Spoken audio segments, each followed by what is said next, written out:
What you're talking about now is inflection points, right? Yep. Things that happen, changes that happen in your industry that can really shake you up. And to be honest, this is happening at a daily rate now, especially with AI and everything and regulations, sanctions. But even the geopolitical thing, tariffs and whatnot, and so on and so forth. So right now, Porsche is experiencing this. So Bakr, explain the story to us, right? And then we'll break it down, inshallah. I mean, keep it short and simple. Last year, in the first 9 months, January to September, Porsche made $4 billion in profit. This year, 2025, January to September, they made 40 million in profit. So that's a 99% decrease. As to why, like, there's so many different reasons, right? They took a L, they went full on electric, like in terms of production and models, future models, and they realized that there isn't as much of a demand as they wanted, number one. Number two, even now there isn't? No, yeah. No. But how is it? Yeah, the way these guys like committed to it, thinking like, yeah, this is it now. People aren't like a lot of people. People don't like change. Like, you're gonna get guys that they don't want to go electric because they still want to try. I was like that for a long time, personally. I'll buy the last naturally aspirated engine. Yeah. Before I have to go to. Yeah. But like on a recent, I was in the UK and I was on a trip. I was going to drive to Preston, so I went to the 60 car rental. I'd booked a lower car, but then, me, I'm a sucker for upgrades, whether it's flights or cars or whatever it is, Upsells, man. Upsells, yeah. So, upsells. And the thing is, over there, they always give you the discounted upgrade, right? So I'd already seen the prices online. I thought, that's not worth it. Why am I going to pay that much for this? And then he gave me an offer, and I was like, a 5 Series? But then he said, but it's electric. I was like, it's electric. I thought, you know what? It's a comfortable car. It's long. He said it will last you there and back. Oh, let me try it. So I tried it, right? And I can't lie, I was actually impressed. Like, I wouldn't keep it as like a car that I wanted to drive for fun. Absolutely not. But for as a car to use for A to B, bro, it was more than fine. Now, they doubled down on that, but obviously people didn't adopt it as much. China has now started to come out with it. Before, China was like one of the biggest markets for European cars, for American cars. But now China... So excuse me for my ignorance. Yeah.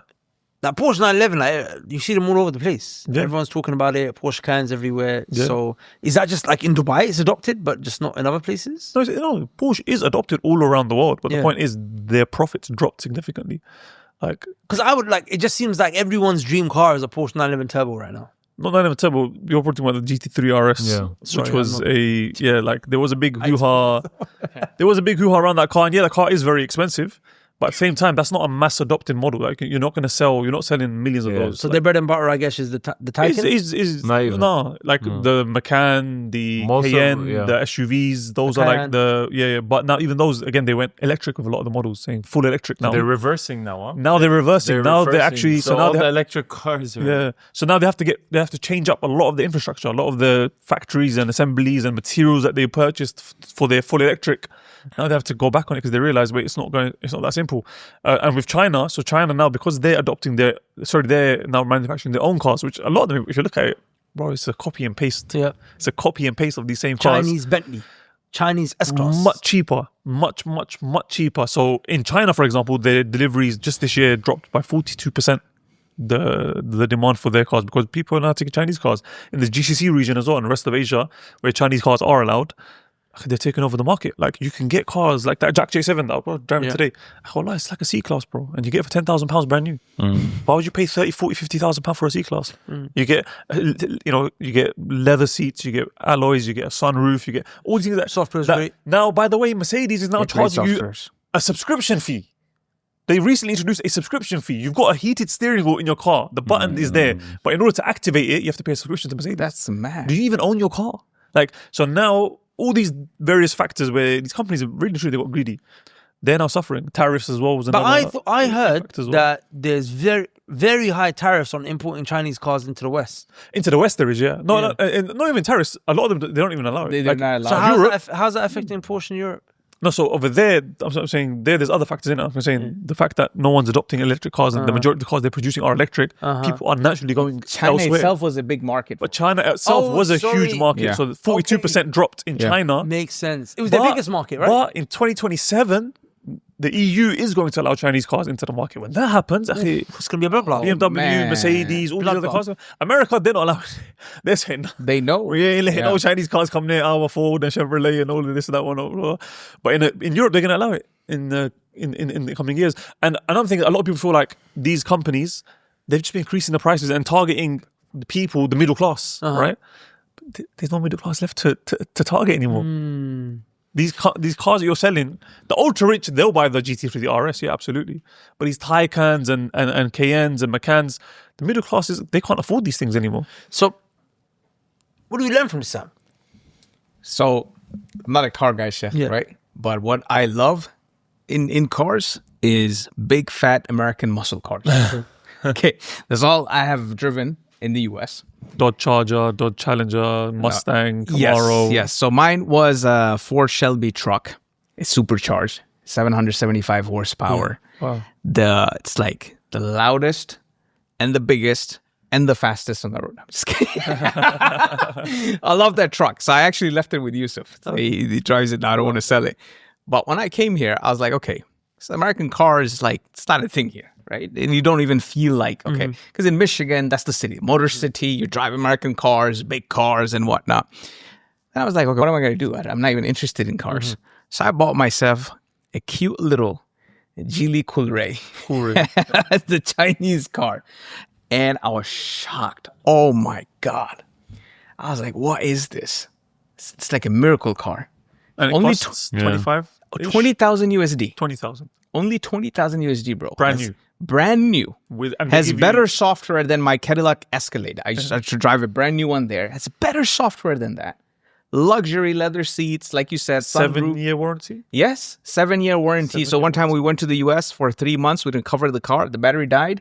We came. The battery's dead. Within 2 days, like they came and fixed the battery and everything. It's like warranty. Everything is covered. And then I liked it so much, I bought my wife another same one. So we drive 2 cute little Geely Coolrays, and we're just roaming the streets of Dubai. And then it looks very, it's a very appealing good. car. Chef. It's a very good. I'm a big fan of Chinese cars now. If they're hiring, I'd love to be hired and just become their brand ambassadors. Destroy American marketing. No, and then when you get on Ubers here, what's that car? The BYDs. BYDs. Rolls Royces. Yeah. What's the need of Rolls Royces anymore? That's Warren Buffett's, you know that, right? Even BYD is yeah. owned by Warren Buffett? He invested in it back in 2010. Oh, I didn't know. And that. Elon, BYD will take over Toyota. and Elon Musk laughed. even that. He was asked about it, he laughed. Even that Oh, he was asked about it. I laughed. I didn't know about Warren Buffett investing. Toyota or Tesla. No, I'm saying the BYD will replace, in the taxi industry, it will replace the Toyota. Oh, The Prius. okay. You know what's so funny that when you guys are talking about all of this is that of all of these companies, the ones that like Porsche right now, and before that Blueberry, and before that BlackBerry, and before that Nokia. Yes. They all find themselves in this situation because they do exactly what Jim Collins said in his book, Good to Great. He's like, they ignore the brutal facts.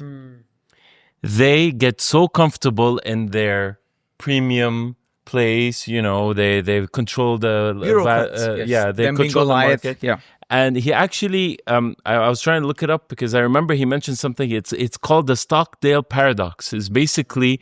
when the person, again, even at big corporations, it comes down to the leader, to the CEO, to the person that's really driving the company, is that he doesn't want to face the brutal facts, and he doesn't have the belief that he will really prevail in the end, even if the odds are against him. So they sort of just give in to whatever market situation they're in, and they end up going bankrupt. I saw the statement of Nokia's CEO. Exactly. I remember that statement very well. He's like, we never saw it coming. No, but no, his statement is, but we still don't know what we did wrong. Yeah. And he was crying when at that press conference, like, we don't know what we did wrong and we never saw it coming. Even BlackBerry as well. But you Yeah, when the still don't know iPhone what he did was. wrong. Yeah. You never adapted. You never saw the change. You never moved with the market. Because they were on their pedestal, and this is what happens. That's why you have to be very adaptive. You have to be very agile. And again, France thing last week, Sheikh. They're protecting the history, Yeah. not building the future. Yeah. and the best person that really puts this example into action or into play is Ray Dalio. Is how you use data. And even before back in the day when he set up his firm, his hedge fund firm, Bridgewater, is that he programmed his own algorithms, his own everything, even before. Yeah, he was using AI for a long time. Yeah, he was using AI even before AI was a thing. Yep. So he was using data from everywhere, and he was drawing his own algorithms so that he can see where the market's going way before anyone else did. And that's what 99% of all these big companies don't do. They just get too comfortable, and then sooner or later they're going to be wiped out by the competition. But the argument here could be they adapted because the EV was the thing, right? They adapted. Who adapted? Porsche.